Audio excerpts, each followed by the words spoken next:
கருப்பு பணம் பதுக்கியுள்ள இந்தியர்களின் விவரங்களை விரைந்து தெரியப்படுத்த வேண்டும் என சுவிட்சர்லாந்து அரசுக்கு மத்திய நிதியமைச்சர் அருண்ஜேட்லி வலியுறுத்தினார்.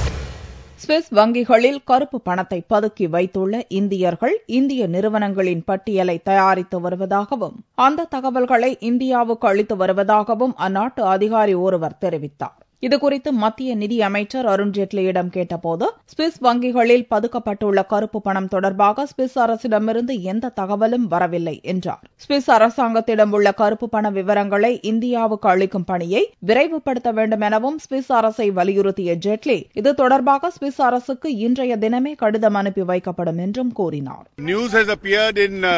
Various sections of the media quoting Swiss authorities that they are willing to actively cooperate with the government in India in giving details about Indians who hold bank accounts in the Swiss banking system.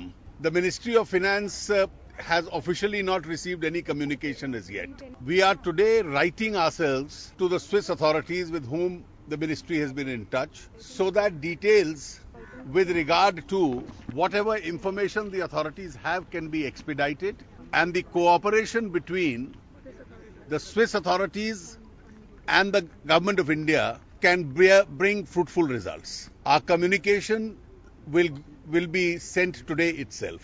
Swiss வங்கிகளில் இந்தியர்களால் பதுக்கப்பட்டுள்ள பல லட்சம் கோடி ரூபாய் கருப்பு பணத்தை மீட்போம் என்று லோக்சபா தேர்தலில் உறுதியளித்த பிரதமர் நரேந்திர மோடி தான் பதவி பொறுப்பேற்ற முதல் நாளிலேயே கருப்பு பணத்தை மீட்க சிறப்பு புலனாய்வு குழுவை அமைக்க உத்தரவிட்டார் என்பது குறிப்பிடத்தக்கது.